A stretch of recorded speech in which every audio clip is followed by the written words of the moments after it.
Greetings once again, my heroes out there. Duuz-Diz-Din back again with My Hero Academia. Previously, Dobby is looking to explode, with the only thing holding him back being Endeavor's efforts, as well as Rei, Fumi, and Natsuo using their ice powers to desperately try to cool Dobby down. The heroes continue to fight, seeing the imminent destruction on the horizon. Some go to retreat, but Uraraka and Himiko go at each other. The heroes and the civilians desperately try to evacuate, but who should come racing upon the horizon is Shoto and Ingenium in a makeshift ice jet, powered by Ida's engine legs and Shoto's firepower, coming to the rescue. Will they make it in time? Join me as I find out. Won't you? And man, the protective covering on Ida's legs are just gone, melted, destroyed. His legs ain't got nothing more in the tank. And Ida tells Shoto, "This is as far as I can escort you." Shoto says, "Thank you, Ida." And then he powers up his ability. Flash, fire, fist, phosphor. This is My Hero Academia. Number 390. Almost 400. Shoto Todoroki rising. This is your time, Shoto. Make the most of it. Ooh, and they go rushing in, even faster than before. Back at the police headquarters, surveillance, whatever, one of the officers says, "I can't believe it. Transonic speed, as fast as a fighter jet." He's using regenerating ice constructs to reduce drag, and creating a layer of heated air to reduce friction. Oh, a science lesson. Tsukuuchi thinks to himself, now if anyone can do a darn thing about the impending crisis at Gunga, it's gotta be the dynamic duo of engine and half hot, half cold. Your only hope. You've got this. You make one hell of a teacher, All Might. Dynamic duo. Oh my goodness. And their construct falls apart. Ida hits the ground first, with Shoto flying. Like, geez, at that speeds, you're lucky you have protection all over your body, because that is skin ripped from your flesh speeds. Ida shouts, "Todoroki, thanks to you, I'm becoming who I want to be. So get over there and make it happen for you too." And Shoto, he hits the ground hard, just tumbles, but then he rolls into a run. Oh man, this is gonna look so good animated. And he's just making his way across. And he thinks to himself, "Dear Mom, I wanted to tell you something. In hopes of keeping up with my classmates, I'm making an effort to speak up and chat with them daily. All that talking has led to some conflict, but sometimes butting heads with others has led to a better understanding of how they think and feel. My friends care about more than just themselves. They get mad and shed tears for the sake of others. That's how I want to be too. It's not easy, but I'm trying." And you see Rei, Fumi, Natsuo, Endeavor, and even Dobby, as they all notice, coming up over the horizon, it's Shoto rocketing in. Jeez, you see him screaming like a bat out of hell as he thinks,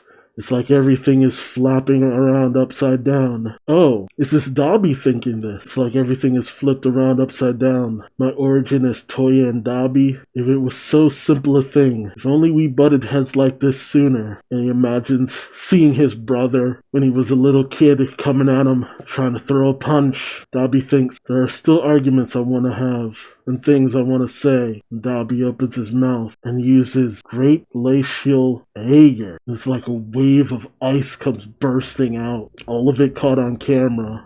All the people watching see it. And as a wave of the wind brushes over the refugees fleeing, the kids see it on the horizon. The flames have dissipated, leaving nothing but smoke. Was it Dobby or Shoto who used that technique? Maybe Shoto. Shoto says, "Our whole family is here.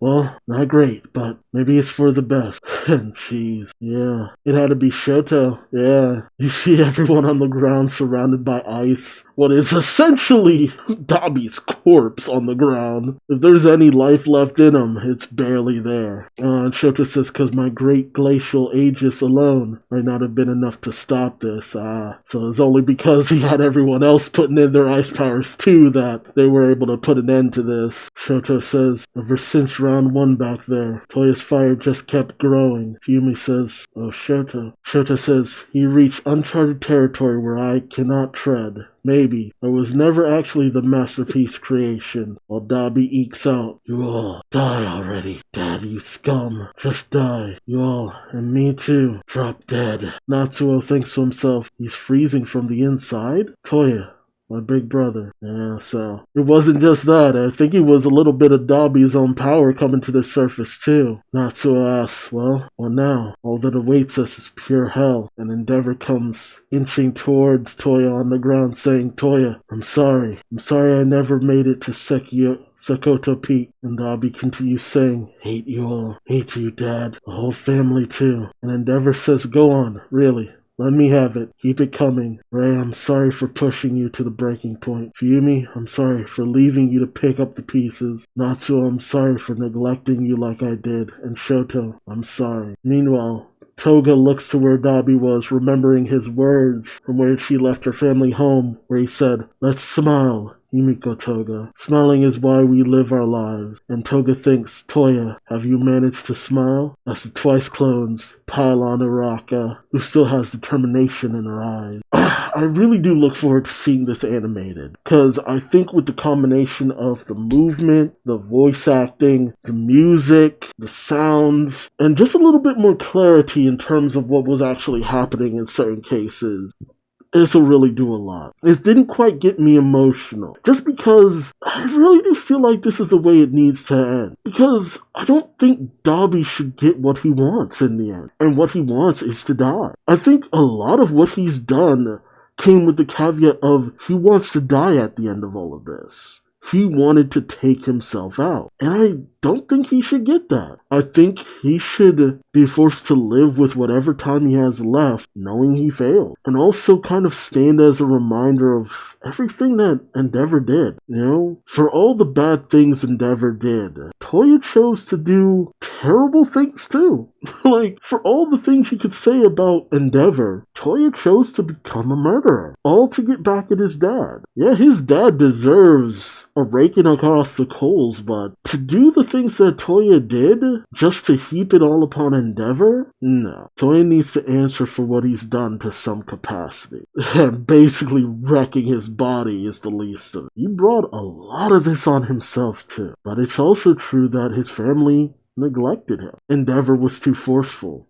Ray was too soft. Natsuo only ever listened. And Fuyumi only ever just tried to move on. But they never tried to heal any of their wounds. They never tried to make anything better. It is only recently, in the past, what was a year for them, that anything started to move in a better direction. But by that point, so much damage had been done. And a monster of, specifically their parents' own creation, was out in the world, doing horrible things. Well, it wasn't as big and bombastic as I needed it to be. Again, that's the anime. And I feel like having so short of chapters, it's just like, you start and then you stop, and then you start and then you stop, and then you start and then you stop. With an anime episode dedicated to this, I feel like they can really drive this home. But I am left feeling very satisfied. Like, yeah, this is how it should happen. Like, that's the way I feel personally. Nothing shocking to me happened, but everything that needed to happen happened. And to a certain degree,